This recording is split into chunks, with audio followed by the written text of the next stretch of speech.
सांगलीच्या जत या तालुक्याचं नाव देवभूमी करा अशी मागणी पडळकरांनी केली आहे। भाजप आमदार गोपीचंद पडळकर यांनी या संदर्भात लक्षवेधी सुद्धा मांडली आहे। जत तालुक्यामध्ये अनेक शक्तिपीठं असल्यामुळे नामांतराची त्यांची मागणी आहे। धार्मिक पर्यटन सुरू झाल्यास विकासाला सुद्धा मदत होईल असंही पडळकर या संदर्भात म्हणाले।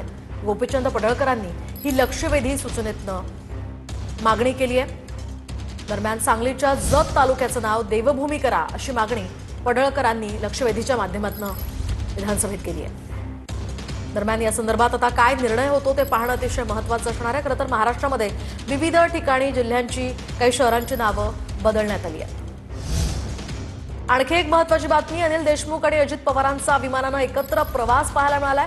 उपमुख्यमंत्री अजित पवार आणि देशमुखांना पुणे ते नागपूर विमानानं त्यांनी प्रवास केलेला आहे। आणि खरं तर काही दिवसांपूर्वीच अनिल देशमुखांचे पुत्र सलील देशमुख यांनी पदाचा राजीनामा दिला होता, त्यामुळे चर्चेला आता उधाण आलंय। तर आपण पाहतोय या ठिकाणी सलील देशमुखांच्या राजीनाम्यानंतर अनेक तर्कवितर्क लढवले जात होते। ते अजित पवारांच्या राष्ट्रवादीत जाणार असल्याची सुद्धा चर्चा होती। आणि दुसरीकडे आता आपण पाहतोय अनिल देशमुख आणि अजित पवारांनी एकाच चार्टर्ड विमानानं प्रवास केल्यामुळे आता या चर्चेला उधाण आलंय। दादा आणि तुम्ही आता एकत्र आलेला म्हणजे एकत्र प्रवास काय दादा अजित पवार काल देखील एकत्र गेला होता काय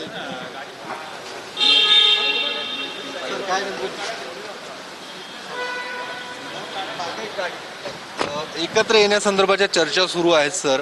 पवार साहेबांची राष्ट्रवादी अजितदादांची राष्ट्रवादी काय धन्यवाद। आणि आता बातमी नागपूरमधून। नागपुरातील पारडी या परिसरात पुन्हा बिबट्या दिसल्याची माहिती समोर येते। 2 दिवसांपूर्वीच खरं तर याच भागात बिबट्या दिसला होता आणि आज पुन्हा पारडी परिसरातील लोकांना बिबट्या दिसल्याची माहिती आहे। दरम्यान या बिबट्याच्या शोधासाठी आता वन विभागाची टीम रवाना झाली आहे। बिबट्याच्या हल्ल्यात 5 जण जखमी झाल्याचं सुद्धा कळत आहे। या संदर्भात अधिकची माहिती जाणून घेऊयात आमचे प्रतिनिधी विवेक गावंडे यांच्याकडून। विवेक, काय सांगाल, बिबट्याच्या हल्ल्यात आतापर्यंत 5 जण त्या ठिकाणी जखमी झाल्यात, सध्याचे काय अपडेट्स आहेत? मोहिनी, या नागपूरच्या शिवनगर पारडी परिसरामध्ये बिबट्या जो आहे तो या ठिकाणी आता आढळून आलेला आहे। एक या ठिकाणी शिवनगर परिसरामधलं हे घर आहे आणि या घराच्या जिन्याचा जो परिसर आहे त्या ठिकाणी आडोसा जो आहे तो या ठिकाणी बिबट्याने घेतलेला आहे। आपण पाहू शकतो की जो पायऱ्यांचा आणि जो जिन्याचा मधातला जो भाग आहे त्या ठिकाणी काही वस्तू ज्या आहेत त्या ठेवलेल्या आहे आणि त्याचा आडोसा जो आहे तो या बिबट्याने या ठिकाणी घेतलेला आहे। शेपूट जे आहे ते बिबट्याचं या ठिकाणी व्हिज्युअली जे आहे ते या ठिकाणी पाहायला मिळतं आणि तो या ठिकाणी असल्याची खात्री जी आहे ती आता वन विभागाला या ठिकाणी झालेली आहे। रेस्क्यू टीम देखील या ठिकाणी दाखल झालेली आहे। रेस्क्यू टीम या ठिकाणी विवेक, या संदर्भातले अपडेट्स तुमच्याकडनं घेत राहणार आहोत। तुर्तास धन्यवाद दिलेल्या या माहितीसाठी। आणि एक राजकीय बातमी आता समोर येते। भाजपचे आमदार कृष्णा खोपडे यांना पुन्हा धमकीचा फोन आलाय। तूने तुकाराम मुंढे के खिलाफ बोला तो तू अभी तक जिंदा है क्या असं म्हणत हा धमकीचा फोन आल्याची माहिती आता समोर येते। आमदार खोपडेंनी IAS अधिकारी तुकाराम मुंढेंच्या निलंबनाची मागणी करण्यासाठी लक्षवेधी लावली होती आणि त्या पार्श्वभूमीवर त्यांना ही धमकी आल्याची। एक महत्त्वाची बातमी, 21 डिसेंबर ते 31 डिसेंबर दरम्यान पंढरपूरमध्ये VIP दर्शन बंद राहणार आहे। तर नाताळ सुट्टीच्या पार्श्वभूमीवर मंदिर समितीनं हा निर्णय घेतलाय। सुट्टीच्या काळात जवळपास 4 ते 5 लाख भाविक पंढरपुरात येण्याचा अंदाज वर्तवला जातोय।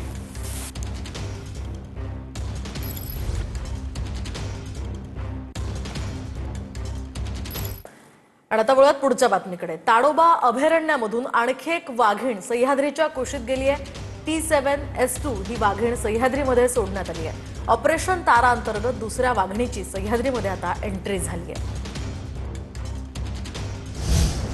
आणखी एक महत्त्वाची बातमी, पुणे विमानतळावर मंगळवारी इंडिगोची 12 विमानं रद्द झाली आहेत। पुण्यात येणारी 5 आणि पुण्यातनं जाणारी 7 अशी ही 12 विमानं रद्द झाली आहेत। त्यामुळे प्रवाशांना याचा फटका बसलाय। एक महत्त्वाची बातमी, 21 डिसेंबर ते 31 डिसेंबर दरम्यान पंढरपूरमध्ये VIP दर्शन बंद राहणार आहे। तर नाताळ सुट्टीच्या पार्श्वभूमीवर मंदिर समितीनं हा निर्णय घेतलाय।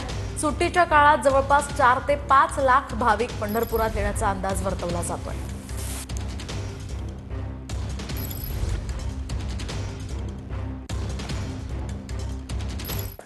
आणि आता वळत पुढच्या बातमीकडे। ताडोबा अभयारण्यामधून आणखी एक वाघीण सह्याद्रीच्या कुशीत गेली आहे। T7S2 ही वाघीण सह्याद्रीमध्ये सोडण्यात आली आहे। ऑपरेशन तारा अंतर्गत दुसऱ्या वाघिणीची सह्याद्रीमध्ये आता एंट्री झाली आहे.